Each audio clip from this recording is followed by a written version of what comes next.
So my advice to people choosing GCSEs, if you have any tiny little smidgen of self-respect left in your body at all, don't pick art. Just don't. However, judging by the fact that you just clicked on this video, I would say that it's probably too late for you. So without further ado, here is my art GCSE portfolio. Annotations. For this first sketchbook, we got to choose what we wanted to explore. And obviously I chose the beach because I wanted to express my love for the outdoors. So first off, since I had no clue what I wanted to do with my project, I decided to do a bunch of collages because, as the age-old saying goes, when in doubt, do a photo shoot. Last minute repairs. I fell in love with doing these little tracing paper printouts as a way to just slow down people's progression through the sketchbook, and it was really nice to have this little transparent overlay, so if my old art teacher is watching this, that's where all of the tracing paper ended up.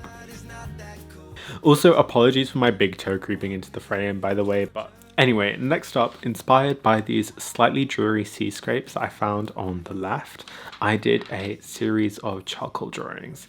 And these were really fun to do, but of course, charcoal is the herpes of the art world and it completely got everywhere.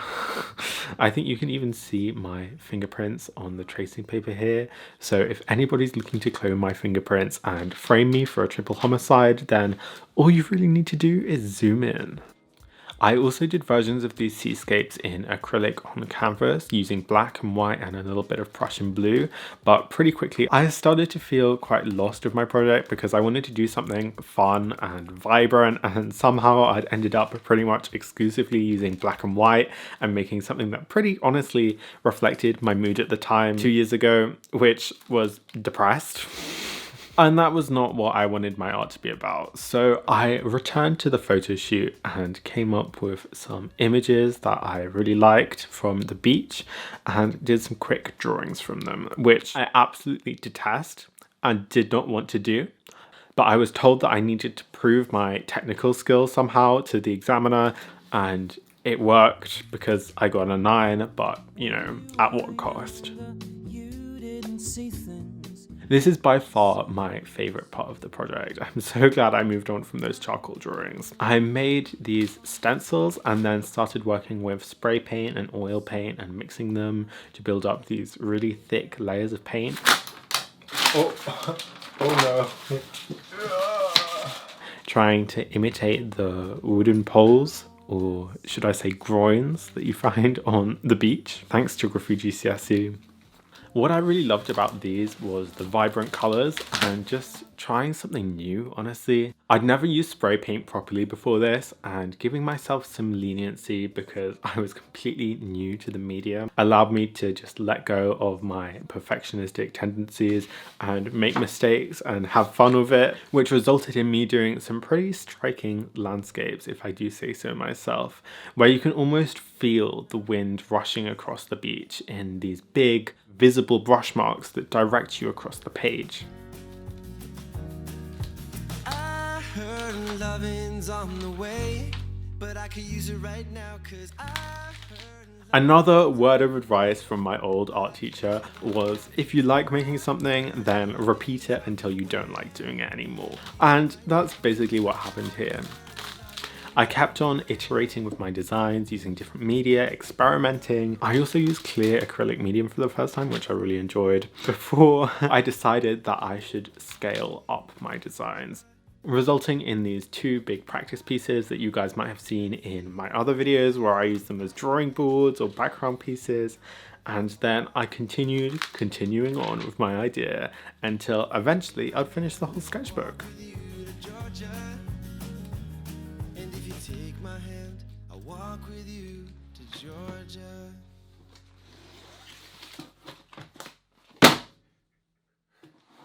This then led on to making the final piece for this part of the course, which I do have a video on, but I'm pretty sure the majority of it is slightly out of focus, which still annoys me to this day. Anyway, moving on to the second part of the course, we got given a title and then we had to respond to it.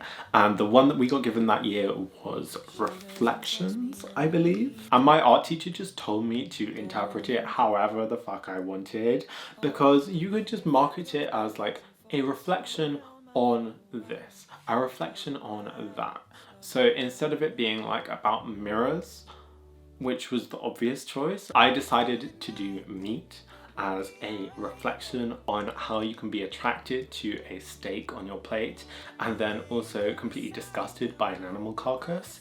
But in retrospect, I think this was also like about me being sexually assaulted and feeling objectified like a piece of meat, if that makes sense. Oversharing on the internet aside, here's the first page of my sketchbook. This is actually the last page that I worked on because I left it blank so I could come back and stick in an image of my final piece and retrospectively do the annotations. Oh, there's a pencil. Seriously, I've been missing that pencil for about a year now, so who knows how long it was in there for.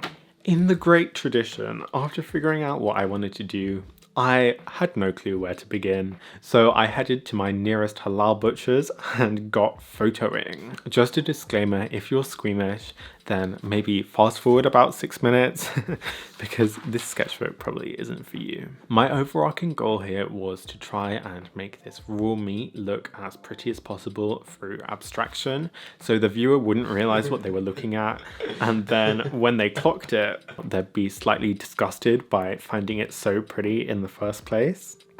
Here I'm working from those original, or should I say raw, images, using an oil-based kind of wash method thing, applying the paint really thin so it would actually dry in this century.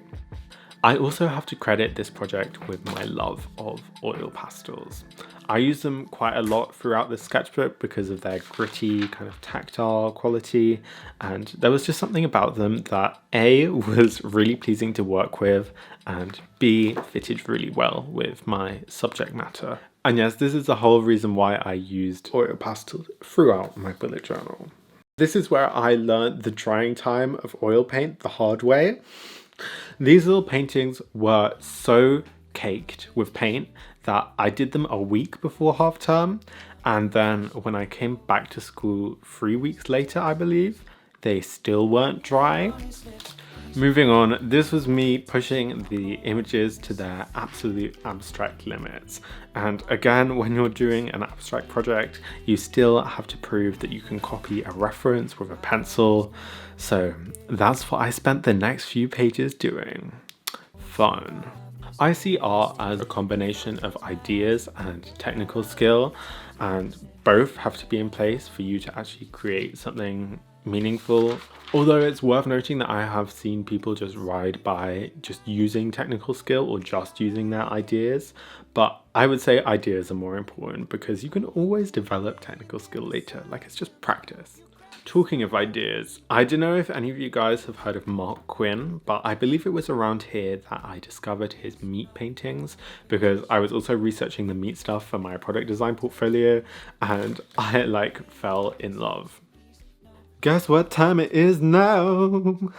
It's acetone time. I enjoyed this process so much in my first book that I decided to repeat it here with some pretty striking results, if I do say so myself. And yes, that was a fly. They always seem to get trapped in my workspace and unable to get out, and it is the most annoying thing. I thought and still think it's the perfect way to start edging these images towards the abstraction I was looking for, because by degrading the image, you really start to understand what the key elements of your composition are. It was also at this point that I discovered Monotype Printing, which I absolutely love as well because you never know what outcome you're gonna get. It's worth noting that I did make a step-by-step video on Monotype Printing if you want to check that out, but it was the perfect medium to use here due to the sinewy texture that it gave the final prints. I also kept the ghost prints and the acetate and literally everything from this process and really milked it for what it was worth, because as I said, if you're enjoying doing something, then you just continue doing it, Brenda.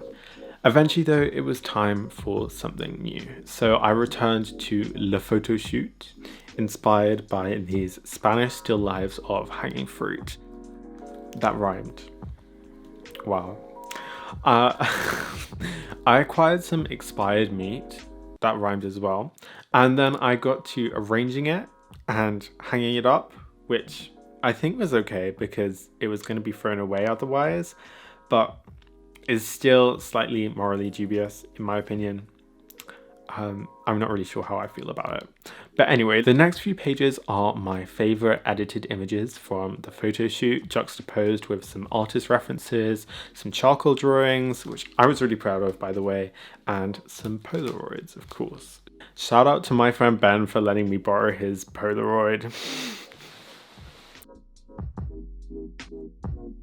When I was taking them, the film was slightly damaged, leading to some really interesting green streaks on one of them, which was undoubtedly my favorite.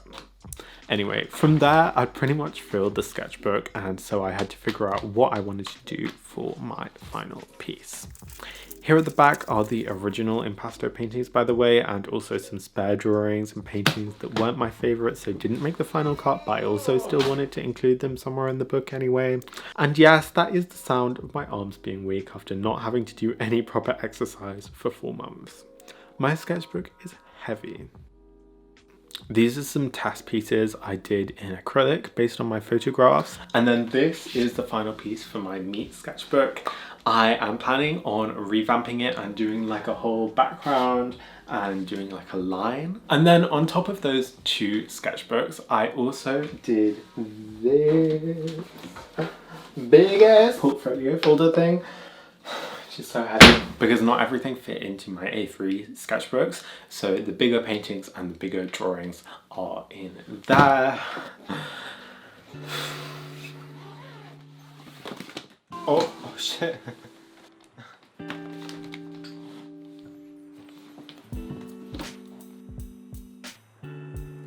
This portfolio folder is so big that I apologize in advance for the awkward framing and my big toe being in this. But while I flip through, I really wanted to talk about how much this portfolio has meant to me. I honestly don't think that there's one thing that I've been doing as consistently in my life as making art. And with uni applications and everything, I've been working on putting my portfolio together. And dude, it is so overwhelming to have all of my art, everything that I've ever made, just collected into one place. Art for me has always been a coping mechanism, a quiet space where I can get away from the world and think about and process everything that's going on. And what I create has become such a big part of who I am that when I look through my portfolio, not just my GCSE portfolio or what I did for my A-levels, but stuff that I did for fun, everything that I've made, I just have this overwhelming feeling of, wow, look at me, I did that. I made all of that stuff. Special shout out to these little flipbooks, by the way. I worked on them in between the 2 sketchbooks and they weren't marked for my GCSEs, but I still wanted to include them somehow in this video because I won a prize for them and the money that I won went towards buying this camera. So yeah, they're important as well, and I didn't know how to package it up to put on the internet. But anyway, by looking through my art, I can just so clearly see my progression, not only as an artist, but emotionally as a person. It's like a time capsule, transporting me back to relive different emotions and figure out what was actually going on in my head at the time. I feel like I've changed so much in the past few years that I accept the person who still made these paintings is somewhere still inside me, but I can really barely recognize who they are. I mean, it's like going back through my archive of videos on YouTube and seeing me change from this. I need to go edit now and shower. To this hot mess in front of you. Not only with my video editing and my artistic skills, but also with the knowledge that I hold and the confidence that I've built up in who I actually am. And Yeah, I don't know, I didn't really mean for this to take such an introspective turn, but I have changed and learned a lot this year, definitely for the better, and I wanted to recognize that and bring it up with you and talk about something more than just my artistic process. Let's talk about me as a whole. So that has been approximately 3 years of my life, which is crazy to say out loud. Not time I could have used for resolving childhood trauma or anything. This video took ages to make, so it would mean so much if you liked it or shared it around with your friends, because you know them much better than the YouTube algorithm. And if you want to see more from me, please consider subscribing to the channel. I promise I'm cool, and I'm definitely not using this whole YouTube thing as a coping mechanism for the fact that none of my achievements will be remembered thousands and thousands of years after I die. And this is my one desperate cry to be noticed by the universe.